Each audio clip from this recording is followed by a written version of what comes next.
Bonjour, bienvenue à bord du Morning Echo. On parle aujourd'hui marché financier vu qu'ils sont sous tension depuis 15 jours. Quelles sont les perspectives? Que peut-on faire dans ce contexte? La raison d'abord, c'est un ralentissement de l'activité en Europe et en Asie alors que la conjoncture se porte plutôt bien en Amérique du Nord et au Royaume-Uni. Ce matin par exemple, les chiffres du chômage sont sortis en Angleterre et le taux de chômage est à 6%. Cependant, plusieurs facteurs expliquent la volatilité actuelle. D'abord, une forte baisse des prix du pétrole. Alors que le prix du baril était aux alentours de 100 $ au mois de septembre, il s'établit aujourd'hui plus près des 80 $ et la tendance est encore à la baisse. Deuxième facteur, le dollar monte face aux principales devises et face à l'euro. Alors normalement, c'est une bonne nouvelle pour les économies européennes, sauf qu'à court terme, cela compense la baisse du prix du baril.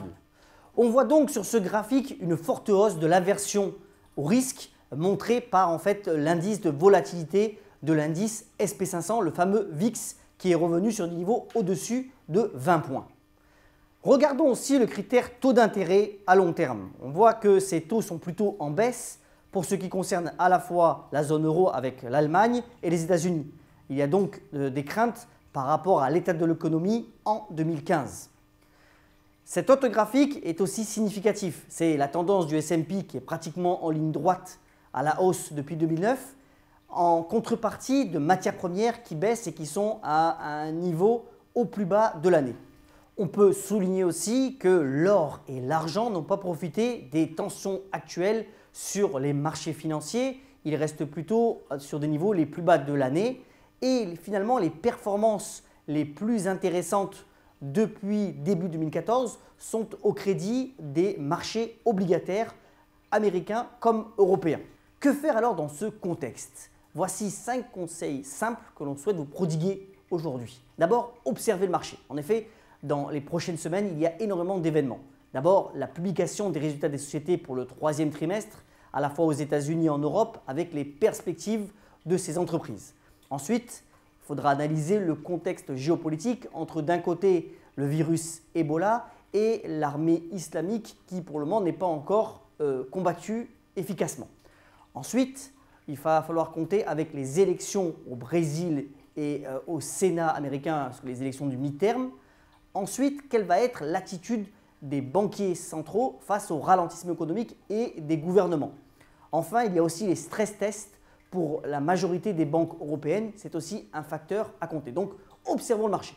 Deuxième conseil, initiez ou augmentez votre proportion en dollars. La devise américaine restera de toute façon la valeur refuge si les marchés continuent à tanguer. Troisième possibilité, évitez les obligations, sauf si vous êtes persuadé que l'on rentre réellement dans un scénario déflationniste. On a vu les performances ont encore été très significatives depuis le début de l'année, donc on préfère les éviter. Quatrième conseil, ce serait d'investir dans l'or et l'argent via des produits à capital garanti. C'est important parce que ces deux matières premières n'ont pas joué leur rôle habituel de valeur refuge. Cinquième possibilité, si vous voulez profiter de la faiblesse actuelle pour entrer sur les actions, deux considérations sont à prendre en compte. D'abord, jouer les valeurs qui ont profité de la hausse du dollar face à l'euro. Il s'agit en particulier des valeurs liées à la chimie, à l'aéronautique et au secteur automobile. Deuxième possibilité dans les actions, ce serait d'investir sur les valeurs où on peut compter sur les dividendes à l'avenir. Et voici par exemple la liste des rendements par dividendes sur les sociétés du CAC 40.